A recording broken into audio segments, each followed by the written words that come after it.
கொல்கத்தாவில் பெண் பயிற்சி மருத்துவர் பாலியல் வன்கொடுமை செய்யப்பட்டு கொலை செய்யப்பட்ட விவகாரத்தில் மேற்கு வங்க அரசுக்கு உச்சநீதிமன்றம் கண்டனம் தெரிவித்துள்ளது.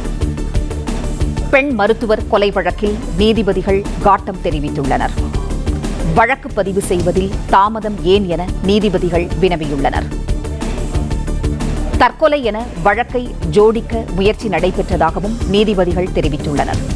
கொல்கத்தாவில் பெண் பயிற்சி மருத்துவர் பாலியல் வன்கொடுமை செய்யப்பட்டு கொலை செய்யப்பட்ட விவகாரத்தில் வழக்கு பதிவு செய்வதில் தாமதம் ஏன் என மேற்கு வங்க அரசுக்கு உச்சநீதிமன்றம் கடும் கண்டனம் தெரிவித்துள்ளது.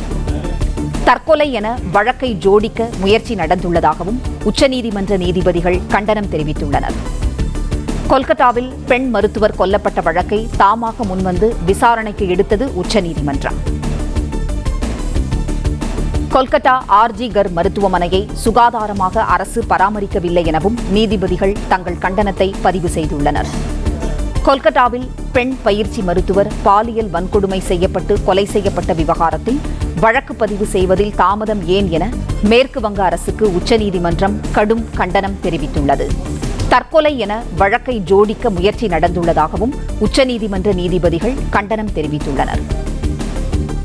கொல்கத்தா ஆர்ஜி கர் மருத்துவமனையை சுகாதாரமாக அரசு பராமரிக்கவில்லை என நீதிபதிகள் கண்டனம் தெரிவித்துள்ளனர்.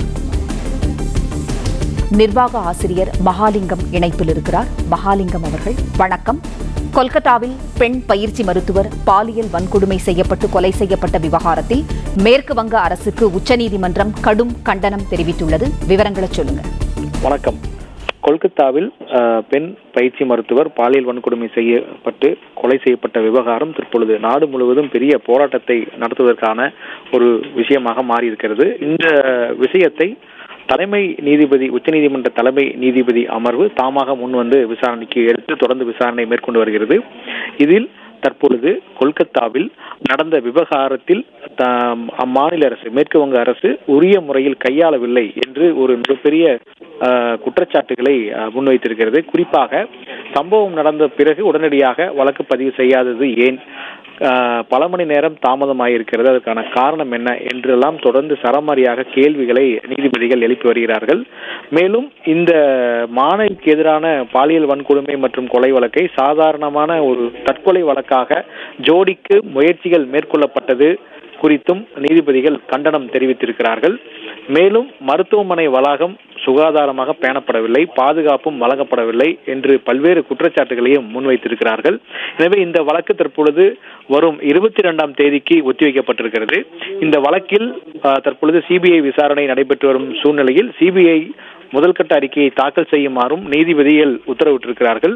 தலைமை நீதிபதி சந்திரசூட் தலைமையிலான இந்த அமர்வு பல்வேறு கேள்விகளையும் இந்த விவகாரத்தில் எழுப்பியிருக்கிறது. மிக குறிப்பாக மருத்துவர்களுடைய பாதுகாப்பு குறித்து மாநில அரசிற்கு கொஞ்சமும் கவலை இல்லையா உள்ளிட்ட பல்வேறு கேள்விகளை எழுப்பியிருக்கிறார்கள்.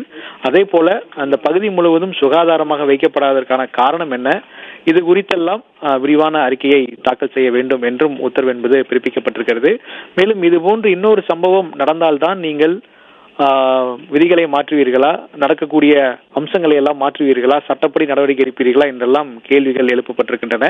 எனவே இதில் தற்பொழுது நேரடியாக தேசிய அளவில் ஒரு டாஸ்க் போர்ஸ் ஒன்றை உருவாக்கி அந்த அமைப்பு மூலமாக இந்தியா முழுவதும் விசாரணை என்பது மேற்கொள்ளப்பட்டு ஆய்வு என்பது மேற்கொள்ளப்பட்டு எது மாதிரியான ஒரு சூழல் இருக்கிறது, என்னெல்லாம் செய்ய வேண்டும் என்பதற்கான உத்தரவையும் தற்பொழுது உச்சநீதிமன்றம் வெளியிட்டிருக்கிறது.